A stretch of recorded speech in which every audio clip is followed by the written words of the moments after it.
Dreadful in Derby. What needs to change? Attitude, application. You know, first half performance, 3-0.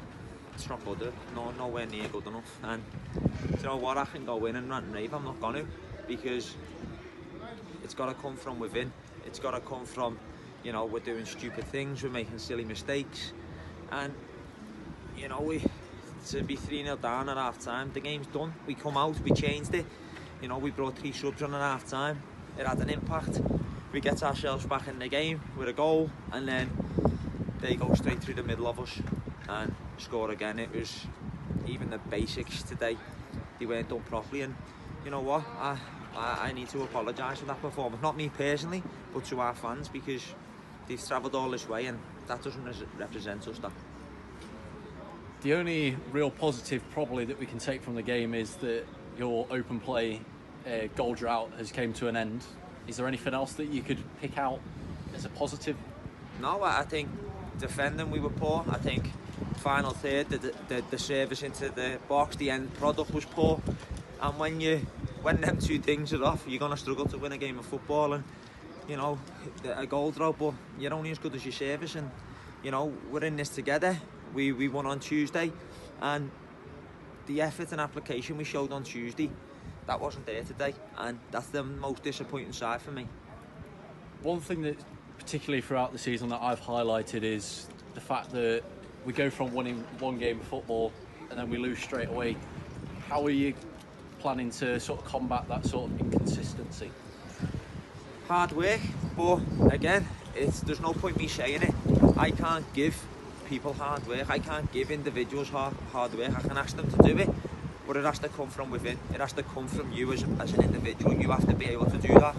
And as I've said before, if you can't moving forward, then you'll have to find somewhere else to play your football, because you know, we've now got 9 games to go, and you know, we need to pick up a few more wins. That's where we're at.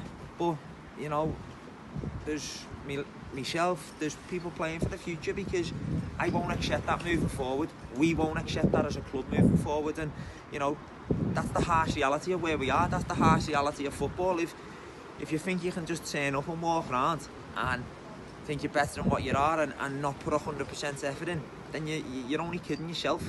And you know, myself, Geno, the chairman, Marcus, we've all been in the game a long time, and you know, we won't be kidded by it. Going into half time at 3-0, it was almost, it could have been out of sight even more. I felt like, credit to Mickleover, they came here with they brought us here with a game plan, and they seem to have executed it to perfection. Yeah, Mickleover, you know, they'll go in and say they've had a perfect first half, but you know, we had some decent chances to break, to put the ball in the box. We weren't doing it. We're hitting balls out of play, and then they attack us and go straight through us and score. And you know, I say hard work fixed it doesn't. They're individual errors, and you know, that's the whole top and bottom of football. And you know, Mickleover deserved that win today, no doubt. You alluded to it previously, that going into the half-time interval 3-0 and then coming out for the second half, the next goal was massive. It went our way, but was it just individual errors that cost us once again that sense of belief? Yeah, it is. And you know, listen, we're a team, so we all take responsibility for it. And you know, we win as a team, we lose as a team. That's just the way it is. That's football.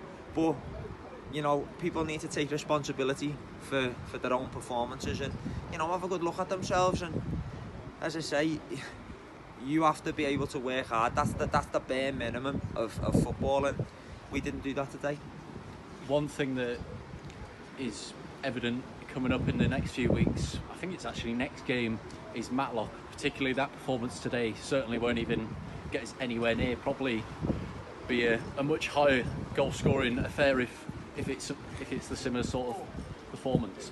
Yeah, you know, I don't know. I think on the day any team can beat anyone in this division. That's what I've found. I'm new to it, and you know, I've come in, but you know, I'm pretty sure that the lads will bounce back, and you know, we'll go to Matlock, we'll work hard Tuesday, Thursday, and you know, all the pressure's on Matlock. They're top of the league. They're the ones who you know are there to be shot at. So we'll go there, and if we work hard and conduct ourselves like we did on Tuesday night, we'll cause Matlock problems. If we turn up like we have done today, we'll get beat. And finally, especially with how disappointing it was today, and I'm sure there'll be a lot of change come the Matlock game, is there anybody that you've got your eye on ahead of that game?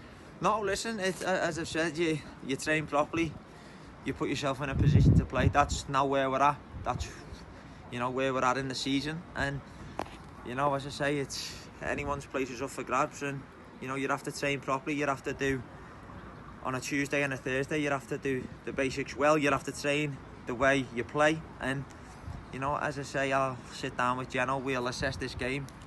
You know, emotions are high at the moment, but we'll sit down, and the good thing about football, there's always another opportunity to bounce back, and, you know, we'll train properly, as I say, and we'll go again on Saturday into Matlock.